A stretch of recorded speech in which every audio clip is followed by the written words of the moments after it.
my gosh, like Nepali people are so extroverted. Yeah. You know, like people just start dancing Yeah, and like yeah. you know, like there's very few Nepalis that I've met that are shy.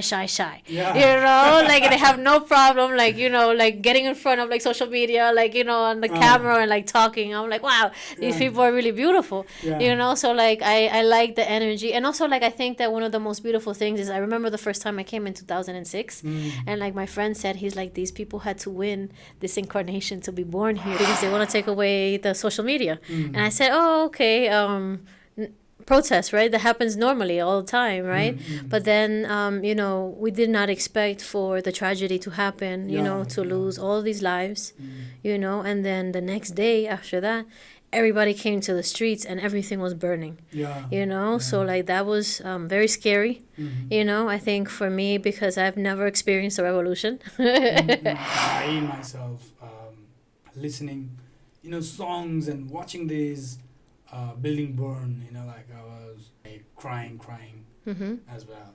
Yeah. So like there's a lot of this kind of thing, insecurities, fears, all these things, as I said, and then what will happen tomorrow, this kind of thing.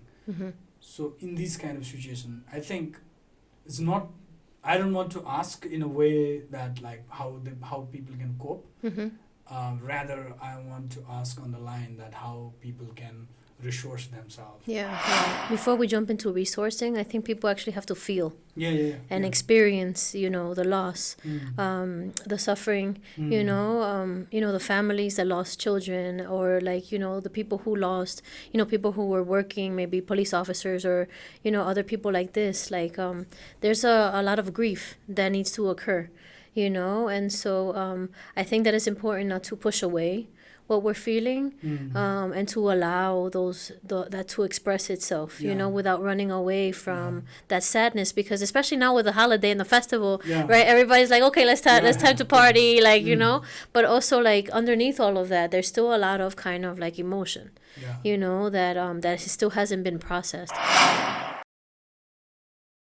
So नमस्ते सबैजनालाई आज चाहिँ हामीसँग special guest हुनुहुन्छ Dr. Lemny Prez. Let's welcome her, right? हाम्रो सानो स्टुडियोमा. Thank you. Introduction को बारेमा कुरा गर्दाखेरि यो भिडियो चाहिँ आज नै इंग्लिशमै हुनेछ. She is of course Dr. Lemny Prez अनि उहाँले चाहिँ क्लिनिकल साइकोलोजीमा डक्टरेट गर्नुभएको. She has worked with people in hospital, jails, right? Extensive experience. And now she is a art therapist as well.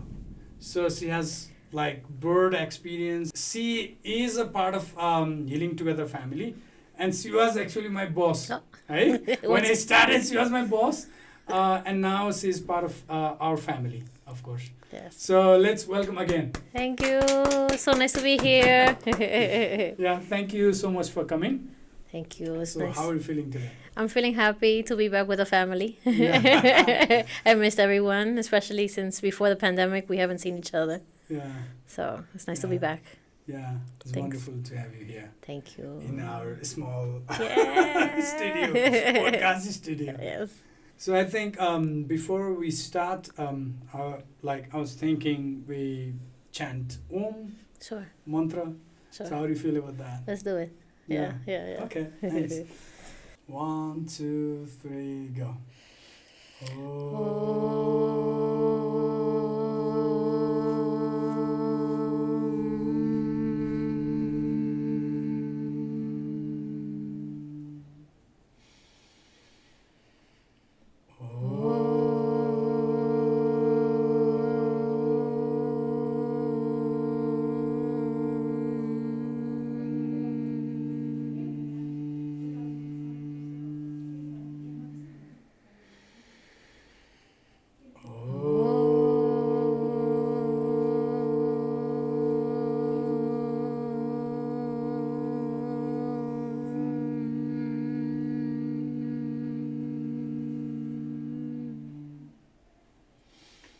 Yeah, thank you. Thank you. That was lovely. I wanted to start with how is your experience in Nepal? How are you doing? How is everything? How are you feeling now? Yes. Oh my Yeah. goodness. What an experience, right? I've been here now. This is 3 weeks. Wow. I will be here for a total of 4 months, and I think after maybe the third day I was here, there was a big revolution. Yeah. Not expected, Yeah. but definitely something to witness and to experience and to be a part of was very powerful Yeah. and affected me very much, like I think Yeah. everybody here and the Yeah. world. Yeah. Yeah, of course, of course. How did it impact you personally? How was your like thoughts and any fears or emotions? How did you feel? Because Sure. you lived just opposite, just side by this Yeah. Singadarbar. Yeah, like a couple Yeah. of blocks away. Yeah. A couple of streets. Yeah. So I'm here for, I came initially for the Kathmandu International Art Residency. And we were just, like, oh, the art director, he's like, tomorrow they will have protests. And I said, what do you mean? He's like, yes, because they want to take away the social media. And I said, oh, okay. Protest, right? That happens normally all the time, right? But then, we did not expect for the tragedy to happen, to lose all these lives, and then the next day after that, everybody came to the streets and everything was burning, Yeah. so like that was very scary, I think for me, because I've never experienced a revolution, and I think maybe also obviously for this generation, this Gen Z generation as well, this is new for, the youth as well. I don't think, because when was the last revolution in Nepal? 62. It's like kind of 20 years ago. Okay, so It's most a big revolution. Yeah. so most of them weren't even alive yet, right? So this is something, every generation has like something that marks them collectively, Yeah. as a culture, as a society. So this was an opportunity, right? For everybody to live through something together like this, Yeah. a trauma. And then it was incredible because then the following day everybody was cleaning up. And and all my friends and family back home, they're like, oh my gosh, are you okay? And I was like, yeah, everything's fine. Like, but is it really fine? Yeah, I remember the conversation that we had, that, so what should I do? I mean, where should I go? Yeah. Kind of thing. And I kind of suggested, okay, so just be there. And then you've been there, and after a day I called you. Oh, I'm okay. Right? Everything's fine. Yeah, everything's fine. Yeah, I'm back to painting. Yeah. With your, of course, this extensive experience and everything, so it's a loss of life. A lot of like 70 plus lives were lost during this. Altogether, from government and police sides, and from the people, like the Gen Z protesters sides, and Yeah. so, like how does this impact Nepali people, and also, like maybe the world, and Sure. and how they can heal from this kind of tragedy, although this movement also have created some kind of positivity in like their Nepal is changing kind of stuff. Yeah. But this also have left with deep, the trauma and the scares.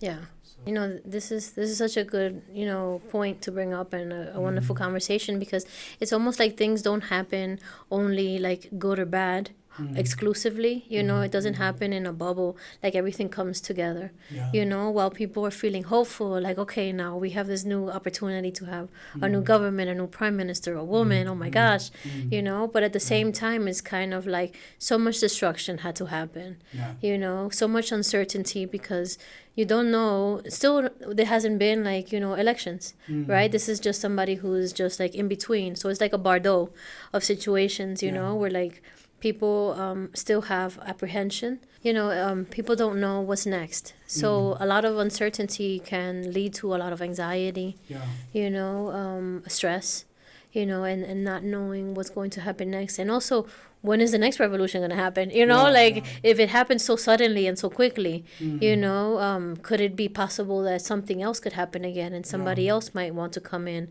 and kind of like abuse power or really mishandle their position, so I think that while people are hopeful, there's still kind of like maybe some doubts. What do you think? Yeah, I think this is transitional period now. Again, like Nepal has been in this kind of period for long. There are chances of like people coming who can abuse the power, but I think there is also hope. So in this kind of situation where like people have doubts, people have insecurities, people have like, oh, what's going to happen tomorrow? People have also fear about like, you know, that's autocratic, something is coming, or somebody can be autocratic and something like that. And also people have this deep down pain, hurt, and this revolution brought, and then the burning of these places. Yes. People are crying, and you know, I myself listening, you know, songs and watching these building burn. You know, like I was like crying as well. Yeah. So like there's a lot of this kind of thing. Insecurities, fears, all these things, as I said, and then what will happen tomorrow, this kind of thing. So in this kind of situation, I think it's not. I don't want to ask in a way that like how people can cope. Rather, I want to ask on the line that how people can resource themselves. Yeah. What can be the ways that people can, you know, resource themselves. I think also, you know, before we jump into resourcing, I think people actually have to feel and experience, you know, the loss, the suffering, you know, the families that lost children, or like, you know, the people who lost, you know, people who were working, maybe police officers, or, you know, other people like this. Like there's a lot of grief that needs to occur, you know, and so I think that it's important not to push away what we're feeling, and to allow that to express itself, you know, without running away from that sadness. Because especially now with the holiday and the festival, right? Everybody's like, okay, let's time to party, like you know. But also like underneath all of that, there's still a lot of kind of like emotion, you know, that still hasn't been processed. So when you think of resourcing, it's kind of like how do you allow to whatever is arising for you to come, and then when it does come up, to observe it, and then whenever you're ready, you can let it go. People are numb also because of like the historical trauma, that the level of trauma that Nepali people bear. I think maybe a few countries in the world have bared the civil war, and then this kind of earthquakes and floods. You know, every year something is happening. You know, also the geographical location, Nepal, like there's a lot of accidents and, you know, and plane crashes, everything. So yeah, people have lot of trauma. Even last year when we went to do a training after this flood, a lot of people died. And then people were just laughing, and kind of like it feels like they're enjoying, but they're not really enjoying. But they're just covering up the pain. Right. And that pain, as you rightly said, that has not released that. And they are just suppressing that pain. Right. That emotion, and that brings up that comes up in time, in certain times, in certain situation, you know. Yeah. When you think of post-traumatic stress, right? Like people go into shock.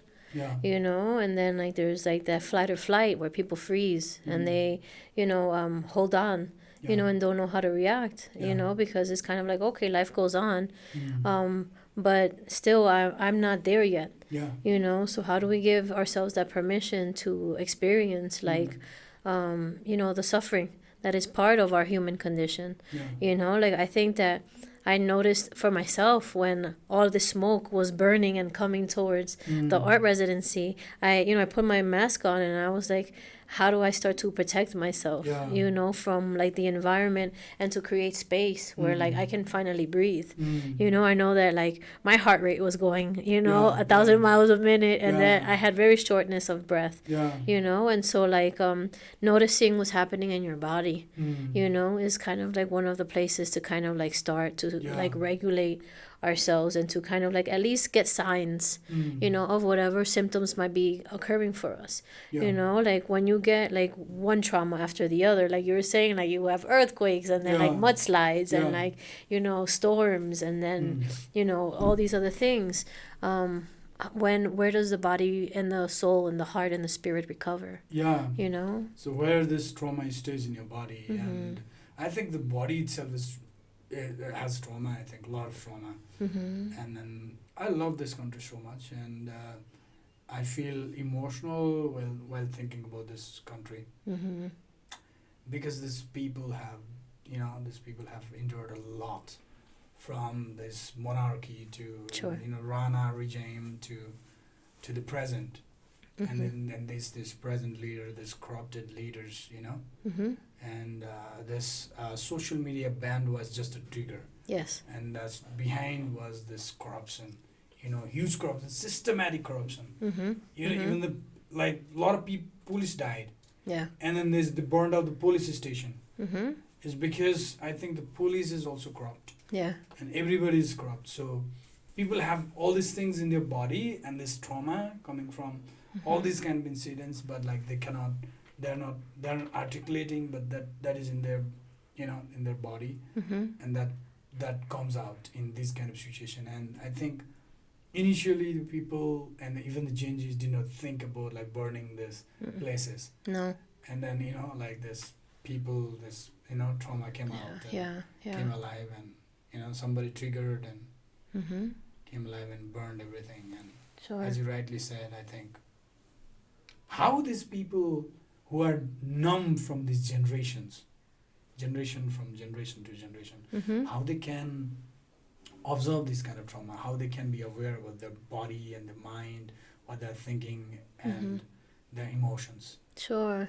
Like, yeah, and I think also like to what you were saying, that like even when we were like driving here in the motorcycle, right? You were like, oh, this one burned and that one burned, and I was like, people are being reminded of this like on the daily basis. So it's not like it went away. You know, the art director at the Kathmandu International Art Residency, Jupiter, he was like he and his father were trying to defend. Somebody was trying to come and burn down the building of archaeological kind of like studies and things. And it's like, how are you going to burn our culture? Like, don't do that, you know? Like, you burn all these other places. So, like, it was so, like, drastic. You know, it's kind of like a pendulum swinging to an extreme, you know? And then it swings back to the other side. So, like, how do we recognize that intergenerational trauma that goes from, like, parent to grandparent to child, you know, to baby, like this? I think that is important for us to kind of like understand like how the harm can stop with us and how it ends with me, you know, and like what my triggers might be, you know, what are the things that upset me, that make me angry, you know, that make my mood shift, you know, and being able to identify those things so that we're not taking out our aggression, you know, our emotions on others that don't deserve it. You know, and we necessarily don't deserve to experience it either, you know. So like, what are the ways that we can kind of like, you know, take that trauma outside of our bodies, you know, and put it elsewhere? And I think it's like by having conversations, you know, like actually talking about the truth, you know, like when you do this hurts me, you know, and like and recognizing, you know, that like we're not perfect and that's okay, like we're hurting each other all the time. And also grieving about it, right? And saying, you know, and then also acknowledging that hurt and saying, you know, that I'm sorry, and also try to not do it again. You know, or that when it does happen again, you know, like you're aware of it, and that it keeps getting smaller and smaller and smaller until it's no longer there in that way. It doesn't have power over us. I don't know if that makes sense. I think that people are numb is like they're not grieving. They are not expressing the heart. They are not acknowledging it. Talking about it. They're not talking about. They're just in, as you said, in the festival mode, and maybe some are, but like most people, the majority of the people are not grieving in a way that they need to grieve. Otherwise, like this trauma, they will pass it to the next generation that they have in your body. I mean, from their epigenetics or whatever, you know, their behaviors you know. Attitudes. Attitudes. Yeah, all of this. Yeah. People are numb, and I'm afraid that people are not expressing, so that like this trauma lives on in their body. I think people need to release it, either whatever the way is, right? So either through writing or through expressing or through whatever, like whatever the therapy, body therapy or body movement therapy or dance therapy, whatever. Yeah. And I think that needs to come out, and if that does not, and that will affect, you know, even in their health. Sure. Yeah, no, it definitely goes down to the cellular level. But also, like, I think we were having the conversation about, like, how, like, the wisdom of Dharma, you know, and spirituality and, you know, the resilience of culture and religion and rituals, you know, and, like, the understanding that, like, things come and go, you know, that nothing stays, you know, how we can kind of be present with what shows up. And then when it's over, we can let it go. You know, but if we don't acknowledge it, then it just kind of like stays packed in there, and like you can't really release something that you haven't even like looked at.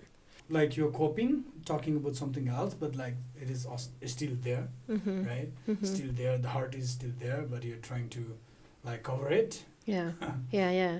And not just because you release it doesn't mean that it's not going to come back. Like you can get triggered again, you know, like these are traumas that like once, you know, we get reminded of them, we can be right back into the moment, you know, and have like a flashback or something like this, you know. So also trying to understand that like these are going to be waves that come and go, and that it's okay, you know, that not everything goes away fully all the time. You know, or that it might come back in a different type of way, you know, and just having kind of like that wisdom. But that's easier said than done. You know, that's a practice. So when people like kind of release it, maybe that will come back. They cry and then they release it, but like, but they also know that like this is gonna come. Right, this is gonna come, but they can manage it or they can survive through it.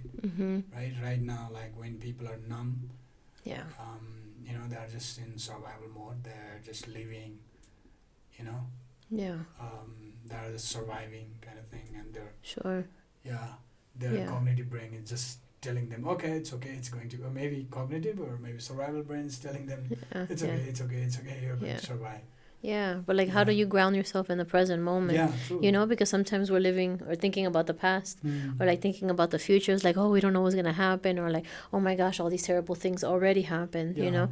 But where are we right now? Like I'm sitting here in the studio with you. You know, like we're okay. There's nothing, we're not being harmed. You know, how do we take like a deep breath? You know, and like practice being here in this moment together, you know. Taking those deep breaths, you know, and like starting to calm our nervous system, you know, because like what happens is like with all these heart palpitations, like then you get high blood pressure, you know, then you get a heart attack, like, you know, these things are like, you know, our mind really impacts our body, you know, so we have to be mindful of what's going on in the head. Of course, I feel even in past few days after this revolution and everything, so I feel kind of not relaxed in my body. Although like I don't sleep fully. You know, I think this is happening to most of the people because what happened was unprecedented. People never thought about it. It was it was so hard to process. And like, you know, scrolling all the time, the time. Okay, what's happening? Okay, who is going to minister? What's happening? And okay, what's happening? The king is taking on. Okay, no. This is happening. This another country's military is coming. Whatever. Like, I mean, all this conspiracy theories and then like fears. Fears and political analysis were happening. You know. This person is saying this and that person is saying that thing, and then, you know, after this, this new prime minister came. A little bit of like, you know, breathing was there. But it was like a lot for people to process, and still people cannot sleep. Like really settled kind of sleep. You know, this kind of kind of you are having this this jet lag. Yeah, People are having the no. same. All the time. Yeah. Because the thing is, it was so sudden, unexpected. Like, it was a complete shock. It came out of nowhere, you know, and it's when things are like that wild, like, it's a shock to the system. And not just that, it's kind of like everything that was here before ended. You know, and like that universe closed. Now there's like a new world. Or like, okay, how are we going to walk into this? Yeah. You know, and like there has to be that transition time and space where, like, you know, like we mourn the past. Yeah. You know, the buildings that were lost, the people that were lost, like, you know, the way that things looked and the way that things were. Like, you know, how do you put away, you know, that universe and then open up this new one? Like, it's a process, you know, so like it takes time. Definitely. Yeah. Mm-hmm. Yeah, I hope that people find peace within themselves. Mm-hmm. You know, I hope, first of all, I hope that people process this trauma, this everything. I mean, Yeah. there are positive sides too, and then there are negative sides that, you know, for the people who lost their lives, Mm-hmm. for their family, it's a Yeah, you know, it's a trauma huge. for generations, right? Yeah. Yeah. Mm-hmm. So I hope that they release this, they process this trauma Mm-hmm. through whatever the ways, Mm-hmm. and that they live in present. Yeah. That's the hope. That's definitely the hope, you know, because you're asking about how do we resource. And when things are so uncertain, it's because we don't really kind of like understand, like, what we used to do. So, like, doing our rituals, you know, doing things and providing structure for ourselves when the outside world cannot provide it, when, you know, the government is so uncertain. What can I do to create safety for myself?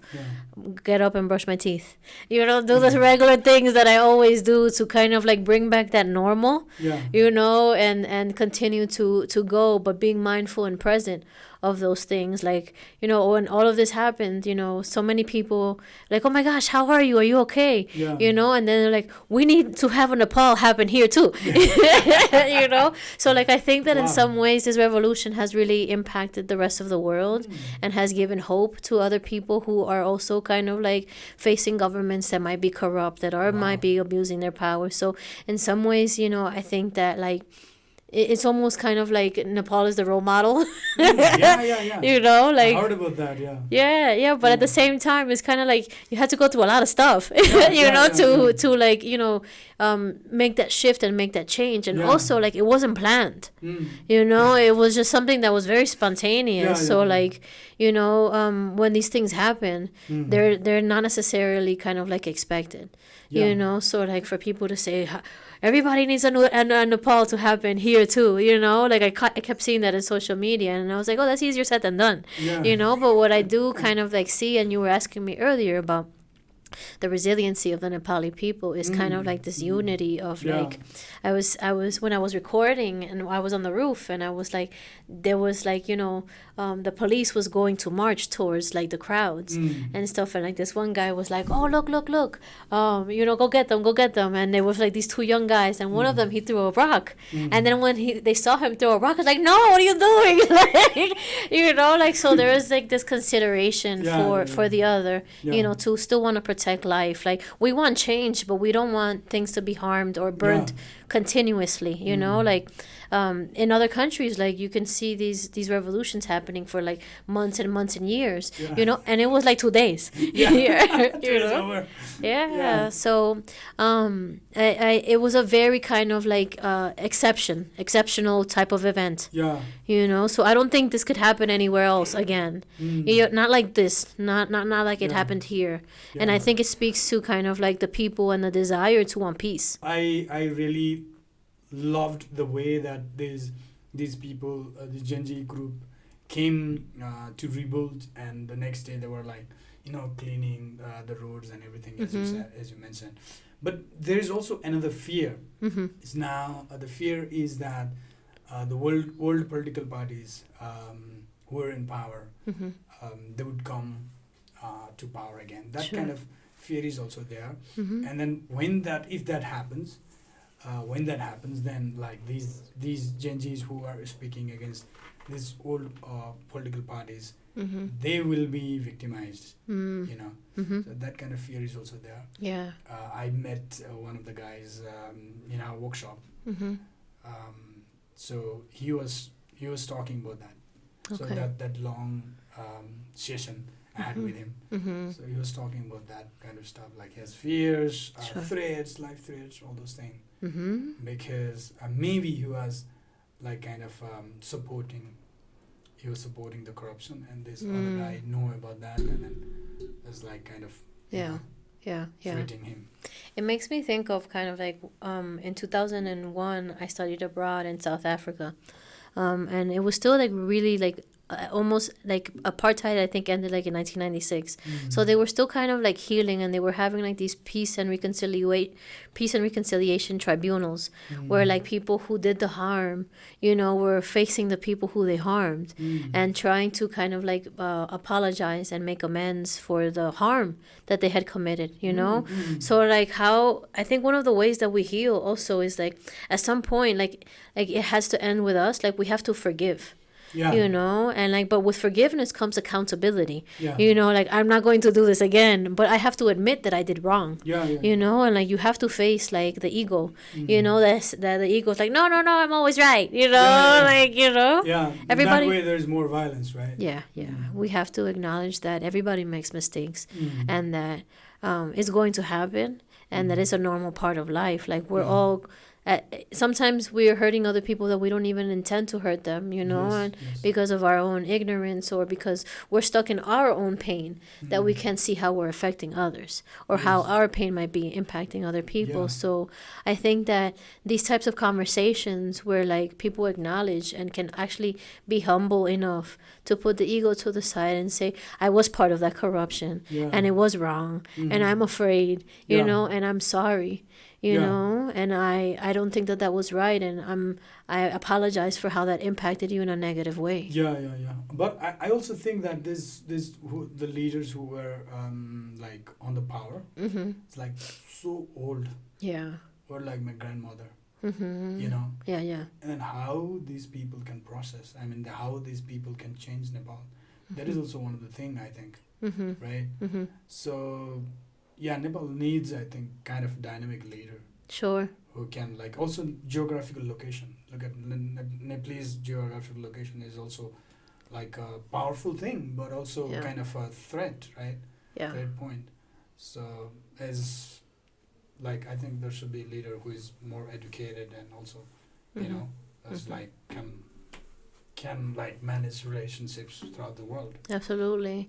Yeah. One of the things we were talking about earlier too is like the diversity, and how that is a resilient factor for the Nepali people. How there's like 144 like ethnicities, like 120 languages. Yeah. You know, and like the power and the strength of that diversity of perspectives. Yes. Somebody who can come together and unite and make sure that those voices are heard, Yeah. you know. And not just that, but also intergenerationally too, because this is what I think what we're talking about when we're like discussing Gen Z, right? Like this is like, you know, youth that are exposed to the world, that have access to social media, to the internet, you know, that are seeing how other people are seeing life in the rest of the world, where their grandparents never had that. Yeah. You know, all they saw was Nepal.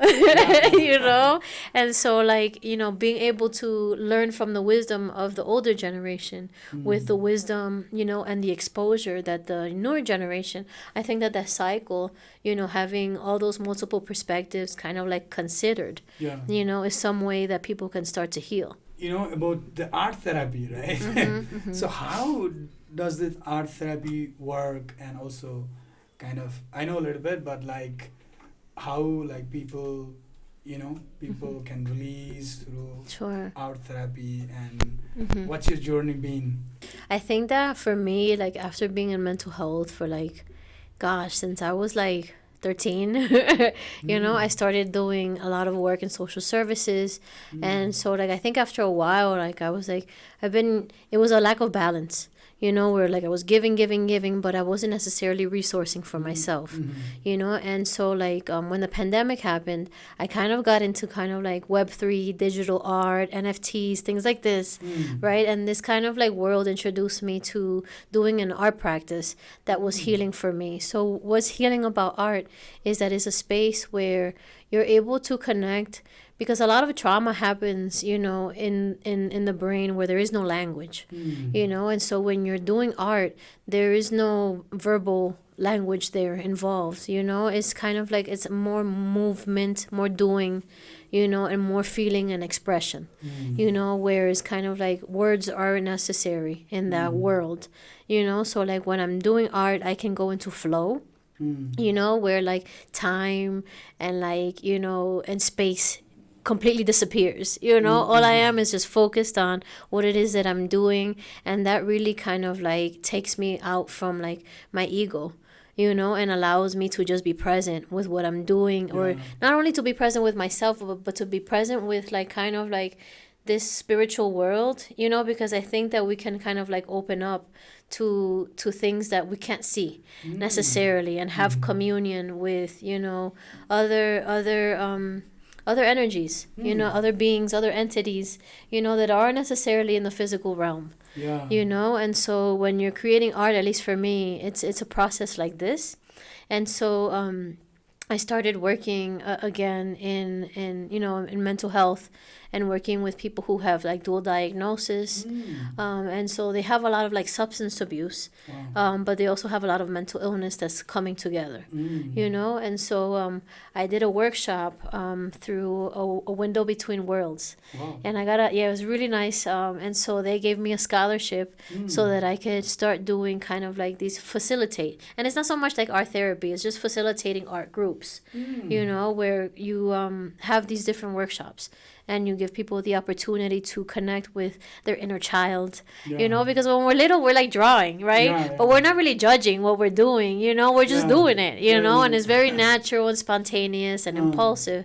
But I think that once we get older, like we have kind of like this voice, you know, or like whether it's cultural or from our families that says, oh, you're doing it wrong, or that's not really art, you know, or like that looks ugly, you know, you know, like so many judgments. And so was really beautiful about doing this type of practice and this resourcing is that you can put that voice away, and you can just be yourself and let whatever comes come.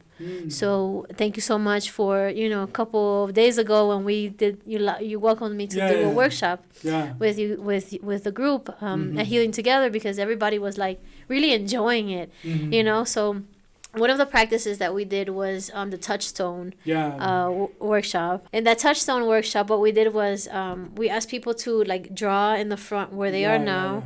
And they were like kind of they were making the things for the present and the future, and they're kind of sharing, and they were like, I mean, I really liked, what I liked was the perspective that they, I mean, what is in the present right now, what's happening in their lives, you know, and then what they want to see in the future. And I think they got this perspective of looking at the present and also to look at the future, and that's I really like that. And they're sharing a lot, right? yeah, they were, you know. And I think that where I saw people like, you know, when they started drawing, they like went into their own space, right? But I think that a lot of art is meant to be shared with community, you know, with family, with others, you know, and then it comes alive in a different way, because then at that point we're collaborating and we're co-creating this future together, you know. And I'm also witnessing you, you know. It's like, you know, we all like to be seen, we all like to be appreciated, you know, and I think that that's just a part of connection that we have as human beings. So art is this way that we can connect with each other, share each other's future, and then together create that future together. Also one of the ways, like, I really don't know much about art, but like when you have frustration or whatever, like you just draw, or you just have a pen or do something.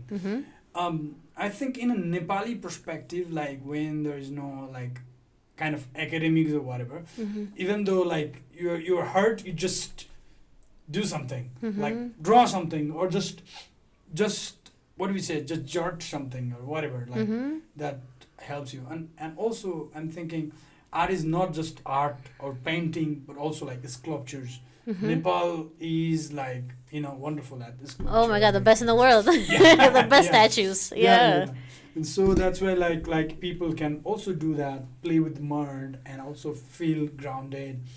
You know, make some statues or whatever about this. Genji movement or whatever, so that like they feel kind of connected with, and also like release their trauma and make like different kind of bodies or whatever, right? You know, the shapes and size. Yeah. And I also think like that will also help them to, It is. you know, release, or even like to prayers to these meteors, or provide blessings, or you know, or feel just connected.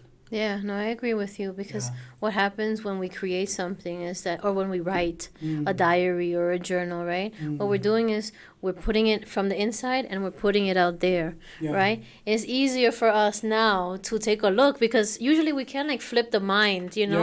Some people are good at meditating, they're natural and stuff, but not everybody is really good, because usually we're looking out into the world. We're not really looking in at what's happening in my mind right now. Like, what am I doing? What am I thinking? What am I feeling? Like, usually that's not where the direction is. And so like when you put this into like an object, like a ceramics, for instance, then that embodies what you were experiencing inside. So you take it out of you, you put it there, and then you can look at it and observe it, you know, from a very objective point of view. And it makes it easier because it's no longer inside of you.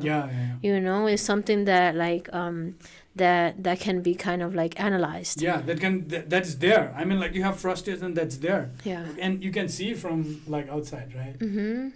So it provides like different processes, you know, where like you're metabolizing what's inside of you, you're taking it out, and now you're giving yourself an opportunity to objectively assess it. To look at it, right? And to share it, you know, with others, you know, and to have it witnessed. Because I think I was saying, like, you know, when like monkeys, they get scared, like this one holds on to that one and that one holds on to that one, and it's kind of like that energy flows through the collective, and then it releases. You know, we all hold each other, so we heal together. I hope that people do that too. I mean, bring out their frustration and everything, whatever the ways they can. I mean, in the art form, or in whatever the form, so that like, you know, that also like after that can be shared in, you know, even in exhibition, something like that. Absolutely. I mean, this pain or this hurt, of if there's positivity, or if there's happiness, whatever. For sure. I definitely, you know, since I've been here at the art residency, a lot of the images that I took photographs of, I've been sketching them, and I'll present them tomorrow, you know, at the open studios, because it's like, for me, it was like, oh my gosh, like this was a horror, you know, but now like it's almost now like locked in forever, and it's outside of me, and other people can identify with it and have an experience with it as well, and you know, to also like, you know, share that together. You know, I think that sharing is something that helps us kind of like to resource. You know, talking, it helps us resource. Some people is push-ups or exercising or playing, you know. It's different for everybody. And it's going to be different at different times. Like what worked for me like a couple of years ago is not available to me anymore. You know, and I'm still the same person, you know, or maybe I'm a different person, you know, but it's still me. Course. You know, so it's kind of like giving ourselves this opportunity to have these different resources and to be able to tap into that. And so I think it's wonderful, you know, through, you know, Healing Together, how we do like a basket of sharing, and like this is all the ways that we can kind of like manage and release stress, you know, because everybody has a different way, but maybe I forgot how to do that one, and so I need you to remind me, you know, like we're all walking each other home. I think that's wonderful. Like when like people, I think people are evolving every day. I mean, like they have different experiences, and also like when we draw something here, and when you draw something somewhere else, it's different. Absolutely. Right? So the different energies, different ideas, different, I mean there are different things, and also like people are evolving as well. As you said, you're Buddhist, right? Yes. That's wonderful. I mean, like Buddha was born in Nepal, right? And then there are less Buddhists in Nepal. Right? And it's wonderful to have you here, and I think I also want to take this opportunity to talk about a little bit about spirituality and Buddhism. Sure. And you were also translating for one of the gurus, right? For in last week or this week. This week, So so I would like to talk about, like you to talk about the spirituality and also Sure. mental health support, psychology. Yeah. Absolutely, yeah, Please. because it interfaces with each other, Yes, right? yes, Like yes, these yes. things kind of like cross. Yeah. And so like I think for me, like I've been with practicing, with different lamas, and like you said, it's a blessing to be able to, to serve and to help others to kind of like receive like wisdom and knowledge that really is going to be like medicine, for the heart, for the soul, for the body. Yeah. So like that's what this has offered to me, but also kind of like when we think of like mental health, a lot of it is kind of like cognitive distortions, or, obscurations that we have of the mind Yeah. and how we perceive reality to be. Reality is very impermanent. Yeah. Like nothing stays. Everything Yeah. changes. Yeah, Nothing changing. stays, And so like understanding that things come and go, because sometimes we either attach too much to something and hold on to something longer than it already serves us. And sometimes like we push away and we're in denial. Yeah. So like being mindful of these things, and how we kind of like move towards an object or shy away from it. Yeah. I think in Buddhism is something that's very like important to consider when you're dealing with like a trauma or in mental health. To understand like what are the patterns and the behaviors Yeah. that I'm continuing that are no longer serving me. Yeah. Whether they're kind of like something that I continue to do or something that I'm not doing at all. Yeah. So having that awareness of that impermanence, and also that everything is empty, like something is, nothing's gonna happen the same way twice ever. Yeah. The causes and the conditions that happen for things are like always like different. So like I'm not gonna be the same with you that I'm with him, or with other people. Yeah. And this moment here together, like in a couple of years, if we do this again, it's gonna be completely different again. So being open to allow those different ways of being, and also to allow yourself to change. That like I don't have to be the drug addict, I don't have to be like this person, like that doesn't have to be part of my identity. Like that's something that happened. Yeah. So one of the things is like fascinates me when I leave the world. I want to feel I know it, but I want to feel that I am united with the one. I mean, like I want to feel that I am earth. I am like air. I'm everything. Yes. Because this is going to dissolve, right? Yeah. And also, I know that like even today, every day, like the nails are dissolving in the nature. So part of me is dissolving, and part of the nature I am like carrying, right? Taking in. Yeah. When you eat, in. right? Yeah. When I eat or whatever. Yeah. So how do you see that? I mean, how do you see this perspective? This flow of like of things coming in and universe creating. Like I think of it so much because like I'm like, okay, this is good that people are kind of like moving on in Nepal and like, oh no, it's already done, But also kind of like there's things here like that's that whole wave that like things feed into themselves, and there's kind of like flows. So kind of like understanding that like like the energy doesn't disappear, like this is quantum physics, like it just transforms. And like that's part of us, and that's part of like the world that we're collectively like externally like creating together. So like what we have infinite power about how we want to create this world and what we want to do, and a lot of that has to do with like my awareness of my limitations, and what my capacities might be. Like there's infinite possibilities, like we can have a beautiful Nepal we want to. We have peace for 1,000 years, and so like this really kind of depends on like how I'm showing up to the world, and how not only how like I'm allowing myself to be, but how I allow others to be. You and I have a different relationship now than we had, before the pandemic. Like things change and stuff. Like I'm no longer your boss, and so the way that we relate to each other, we allow ourselves to be who we are now. There's a lot of things that have happened to you in your life. You had kids, all this other stuff, that changed you as a person, and you're a different person now, so like how do I come to Nepal now and like this is a new Suresh that I'm meeting, and this is a new Lemny that he's meeting too. And so how do we allow ourselves to be together new in this moment? Also I think I'm spiritually evolved than before, right? I also have like a little bit of knowledge of spirituality, kind of who am I and what I want to do in the world, and what is this energy kind of, quantum physics that you were talking about. Yeah. A little bit of knowledge about that, and also, nothing is permanent, and you are the one. Everybody is the one.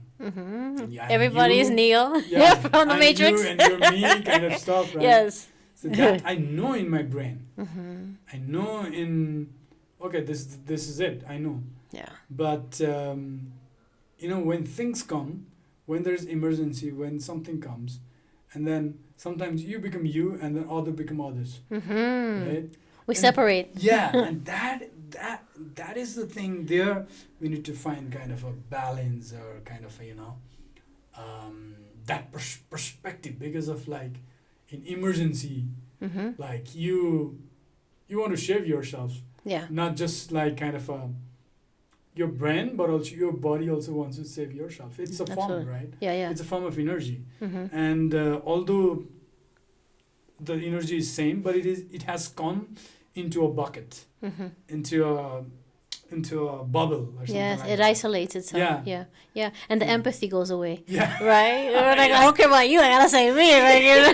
Like, I think a lot about this because, I'm born and raised in New York City. Yeah. And one of the things that happens in New York is that everybody's in their own little bubbles. Yeah. Nobody's looking at each other, But then when something bad happens, like we have this tendency, everybody to jump in and help. Yeah. True. And so we have sometimes this collective unconscious, right? I think Jung talk about this, right, in psychology, where we share one heart, and if something bad is happening to me, I want somebody to help me. Yeah. I don't want to be suffering, so how do I extend that grace, to others? And I think that in emergencies like this, even Menuka from Raksha, Nepal, she's like, Lemny, are you okay? Do you want to come up here? She's up in the mountains. We're because I was inhaling all the smoke, from all the fires and stuff. And so how in those moments of crisis, we can actually step up, but at the same time, we do go into survival mode where we do want to save ourselves. Yeah. So it's kind of how do we come out from the little self and go back to the big self again? Yeah. Because also I'm thinking of you, I think a lot of that has to do with exposure. You've traveled to Uganda, you've left Nepal, I think that once we travel and we come outside of our little bubble of our environment, we get exposed to how other people are living. Yeah. And we understand that, the condition of suffering, that's spoken so much about, in the Four Noble Truths of Buddhism is that, everybody's going through stuff. Everybody's hurting, Yeah. How do I kind of, understand that your pain is maybe not exactly like my pain, but it's pain nonetheless. Yeah. And that how do I remove that self from myself and from you? Because if you're upset and I'm happy, I'm gonna feel you're upset. Yeah. Yeah. There's no separation. I could be in denial, or I can repress it, or I can get cold, and not have that empathy. But at some point, you're gonna do something that's going to affect me. We're living here together. Of course. Yeah. Even the monks are also human, and they also feel that. But I think in those moments also, when you observe, and then when you don't feel, what do you think? If it is in the emergency situation, is that stupidity, or you're numb? What it is? I think it's maybe a natural reaction to different types of habituations, and trauma responses, triggers that are happening for us that don't necessarily allow us to be open, because it's kind of we're in flight or flight mode. There's parts of the brain that disconnect. Yeah. So if our brain is not connected, if it's not whole, how am I going to connect with you? Yeah. I'm not integrated in myself. I'm completely detached. Yeah. So if and when I can completely come together in my own self, then I can show up not only for me but for you. Yeah. Does that make sense? Yeah. In that moment of if someone is detached, okay, so I just want to observe, right? I think is that also kind of, so there we need to kind of differentiate. We don't know whether this person is observing or just detaching because of trauma. Yeah, we can't tell Yeah. because we're not inside each other's heads. Yeah. Like we're not omniscient. Yeah, You know, yeah. I mean, some people are. You know, like who Yeah. are doing like a lot of this meditation and things like this. Like their mind is connected to others in a different type of way. Yeah. You know, but like you don't know what that person means unless you ask them. You know, I think that we assume too much, Yeah. you know, because we're projecting, you know, like, oh, this looks like this to me because I did that before, Yeah. you know, but like that is so disrespectful to the other person because like just ask. Yeah. You know, and sometimes the person will tell you the truth and sometimes they won't. And then still you don't know, you know, what the intention is. So like it takes a lot. Like it's a Yeah. lot. We're doing a lot of work Yeah. to have compassion and understanding with each Yeah. other. True. True. You know? I think we talked about a lot about trauma and everything. Mm-hmm. So I think maybe let's talk a little bit about Nepal and, Sure. and also PM of Nepal. Okay. New PM of Yes. Nepal. Yeah. What do you like about Nepal, by the way? Gosh, what do I like Yeah, about yeah. Nepal? Or Nepal or Nepali people. what Oh do you my like? goodness. Oh, like I think Nepali people are wonderful. Like they like in some ways remind me of like my people in the Dominican Republic because like, you know, when you come in, it's like, here, drink this, eat this. Yeah. You need the bathroom. Like, you know, what do you need? Like we're constantly taking care of each other and it's this Yeah. culture of abundance. Yeah. You know, when you have so much, you know, that you don't necessarily feel like you have to keep it to yourself, that you can share. You know, so this hospitality Yeah. and this openness and this aperture, I Yeah. think is really beautiful. And the joy. Oh my gosh. Like Nepali people are so extroverted. Yeah. You know, like people just start dancing Yeah, and like, yeah. you know, like there's very few Nepalis that I've met that are shy. Yeah. You know, like they have no problem, like, you know, like getting in front of like social media, like, you know, on the camera and like talking. I'm like, wow, these Yeah. people are really beautiful. Yeah. You know, so like I like the energy. And also like I think that one of the most beautiful things is I remember the first time I came in 2006 and like my friend said, he's like, these people had to win this incarnation to be born here because like everybody is focused, not everybody, but there's a cultural understanding that people are focused on treating each other well, you know, and to practice their spirituality or their culture, their religion. Like that's important, you know, and I don't think that that's necessarily true everywhere in the world where Yeah. like, you know, being a good person, you know,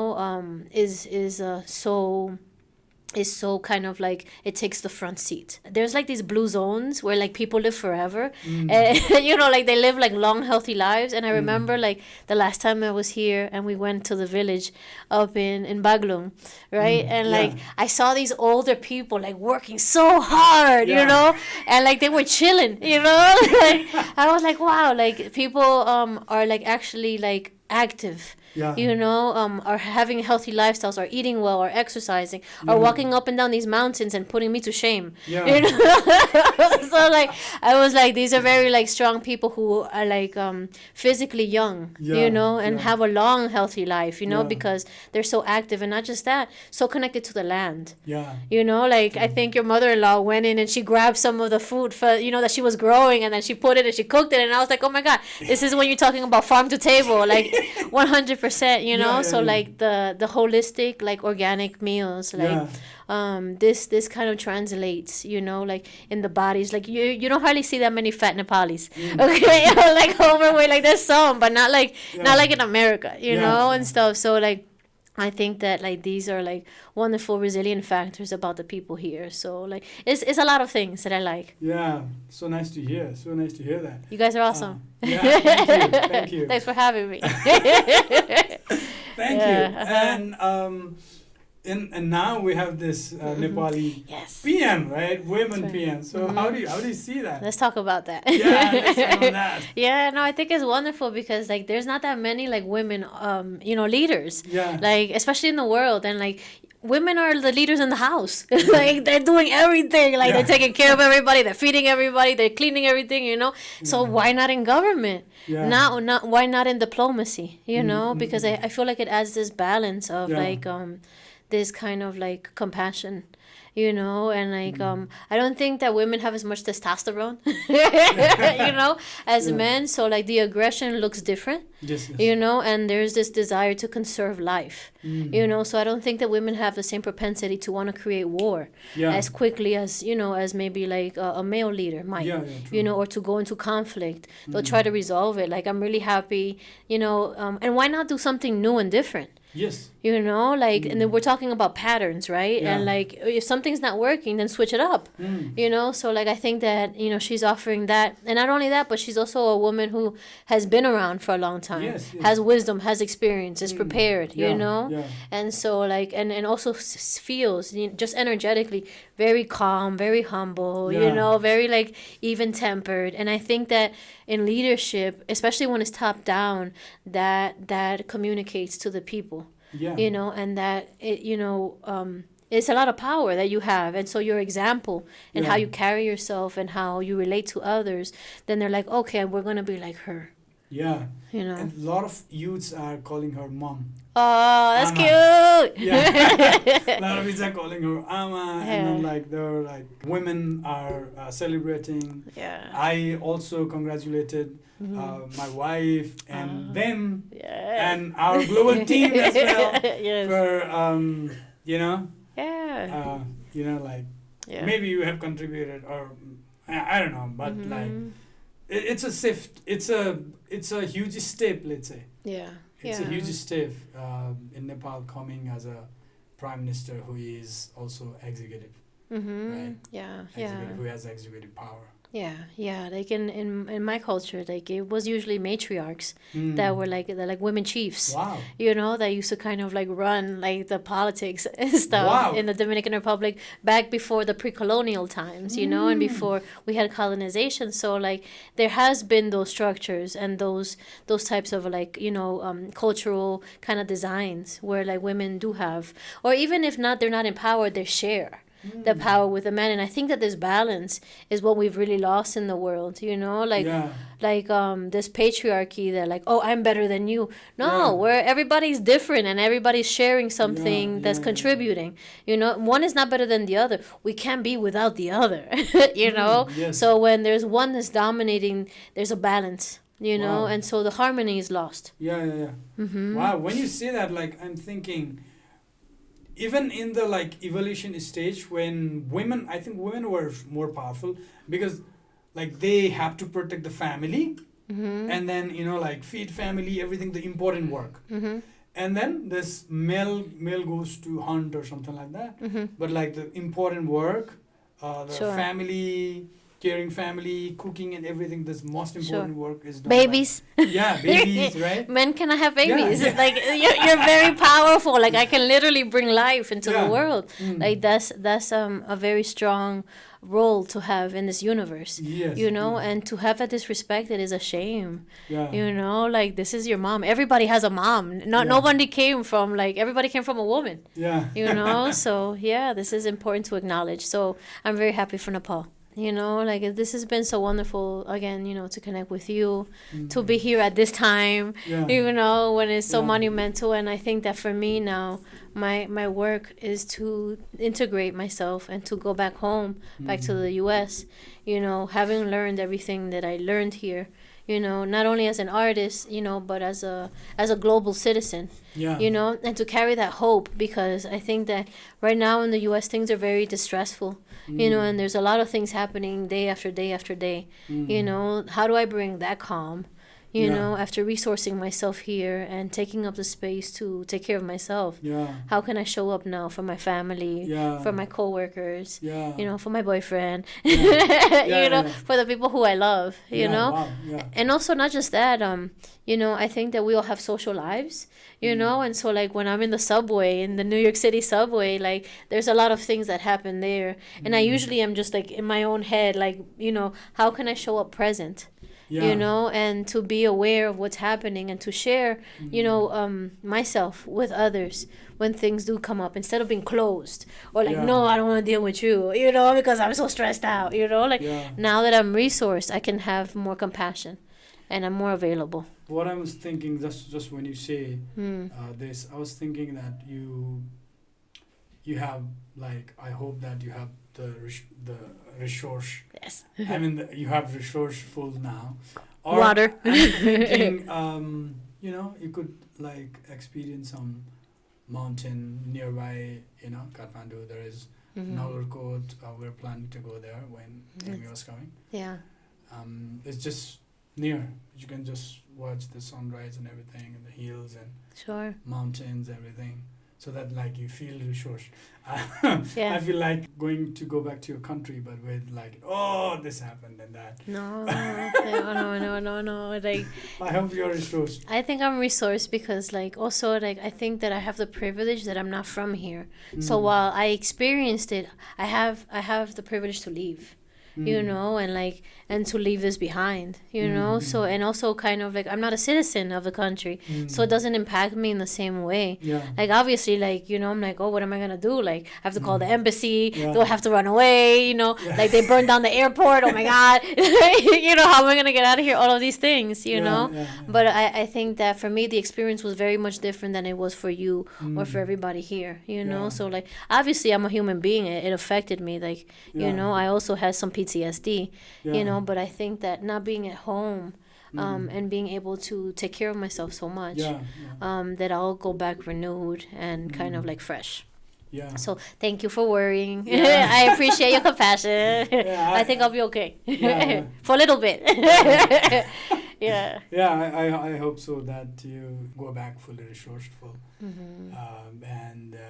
Thank you for coming here and giving this wonderful time with you. And I hope that our audience will, learn a lot from this podcast and learn different perspectives. I think we talked about different things. Yeah. Right? Maybe they were not like too deep for people to understand. I mean, like this was by general people. So I think this will help people a lot. And, I hope so. Thank you so much for coming. Thanks for having me. Any last message? Sure. So, last message is breathe. I think we all have access to breathing, like, oh, I don't have drawing materials. I don't have this. We all have a breath, so this is something we can take a deep breath and try to kind of like release our shoulders, stop unclenching our jaws and allow ourselves to just not force the body to do anything, but just to allow it to be and pay attention to what it is that you need, whether it's drinking water. And also give yourself the liberty to be yourself. Like, I think people need to like feel like they have to show up of like, oh, I have to be a doctor now. Or like, all these different roles, or be this daughter, for my mom and have these responsibilities, or, show up how you show up and give yourself that opportunity to just be and to also transform and change when it's time. I really like that perspective. I think Nepali people, I think also need to learn this, that you resource yourself and show up with kindness and love and compassion with your people, with your family, with your relatives and with your people. Your co-workers. We can't give anything that we don't have. If it's not inside of me, I can't give it to you because it's not there. It's very logical. So like the more that I can take care of myself, that I can love myself, then the more I can love you. Wonderful. Thank you so much. Thank you. Thank you. Okay. All right, see you. Bye.